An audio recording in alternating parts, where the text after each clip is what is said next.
Hi friends, welcome back to Khushvi's kitchen. ಇವತ್ತು ಬದನೆಕಾಯಿ ಪಲ್ಯ ಹೇಗೆ ಮಾಡೋದು ಅಂತ ನೋಡೋಣ ಬನ್ನಿ. ಇದನ್ನು ಮಾಡೋದಕ್ಕೆ ನಾನಿಲ್ಲಿ ಒಂದು ಪ್ಯಾನ್ಗೆ ಸ್ವಲ್ಪ ಆಯಿಲ್ ಆ್ಯಡ್ ಮಾಡ್ತಾಯಿದ್ದೀನಿ.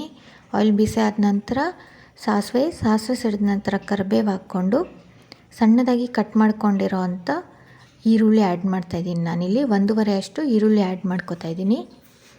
ನಾನು ಬದನೆಕಾಯಿ ಪಲ್ಯನ 2 ಥರ ಮಾಡ್ತೀವಿ. ಸೊ ನಾನಿಲ್ಲಿ ಒಂದು ವೇ ಹೇಗೆ ಮಾಡೋದು ಅಂತ ಇವತ್ತು ತೋರಿಸ್ಕೊಡ್ತಾ ಇದ್ದೀನಿ. ಇನ್ನೊಂದು ವೇ ಫ್ಯೂಚರ್ ವೀಡಿಯೋಸಲ್ಲಿ ತೋರಿಸ್ತೀನಿ. ಸೊ ನೋಡಿ, ಇವಾಗ ಗೋಲ್ಡನ್ ಬ್ರೌನ್ ಆಗೋವರೆಗೂ ಚೆನ್ನಾಗಿ ಫ್ರೈ ಮಾಡ್ಕೋಬೇಕು. ಇದಕ್ಕೆ ರುಚಿಗೆ ತಕ್ಕಷ್ಟು ಉಪ್ಪು ಆ್ಯಡ್ ಮಾಡ್ಕೊಳ್ಳೋಣ. ನಂತರ ಸಣ್ಣದಾಗಿ ಕಟ್ ಮಾಡ್ಕೊಂಡಿರೋ ಅಂಥ ಒಂದು ಟೊಮೆಟೊ ಆ್ಯಡ್ ಮಾಡ್ತಾಯಿದ್ದೀನಿ ನಾನಿಲ್ಲಿ. ಚೆನ್ನಾಗಿ ಫ್ರೈ ಮಾಡ್ಕೋಬೇಕು.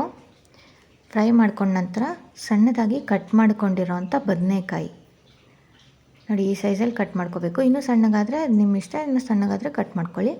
ಕಟ್ ಮಾಡಿ ಚೆನ್ನಾಗಿ ಹಾಕಿ ಇದನ್ನು ಫ್ರೈ ಮಾಡ್ಕೋಬೇಕು. 1-2 ಮಿನಿಟ್ಸ್ ಇದನ್ನು ಫ್ರೈ ಮಾಡ್ಕೋಬೇಕು ಆಯಿಲಲ್ಲೇ.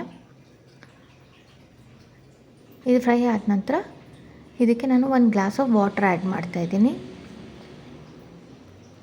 ಆ್ಯಡ್ ಮಾಡಿ ಇದಕ್ಕೆ sambar powder 2 spoons of sambar ಪೌಡರ್ನ ಆ್ಯಡ್ ಮಾಡ್ಕೋತಾ ಇದ್ದೀನಿ. ಆ್ಯಡ್ ಮಾಡಿ ಲಿಡ್ ಕ್ಲೋಸ್ ಮಾಡಿ ಇದನ್ನು ಚೆನ್ನಾಗಿ ಬೇಯಿಸ್ಕೋಬೇಕು. ಬದನೆಕಾಯಿ ಸ್ಮೂತ್ ಆಗೋವರೆಗೂ ಚೆನ್ನಾಗಿ ಬೇಯಿಸ್ಕೋಬೇಕು. ಈಗ ನೋಡಿ, ಬದನೆಕಾಯಿ ಪಲ್ಯ ರೆಡಿ.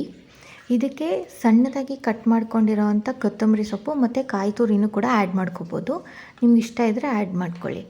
ಇದು ಚಪಾತಿ ಜೊತೆ, ಪೂರಿ ಜೊತೆ ಎಲ್ಲ ತುಂಬ ಚೆನ್ನಾಗಿರುತ್ತೆ. ನೀವು ನಿಮ್ಮ ಮನೇಲಿ ಟ್ರೈ ಮಾಡಿ ಹೇಗೆ ಬಂತು ಅಂತ ಕಮೆಂಟಲ್ಲಿ ತಿಳಿಸಿ.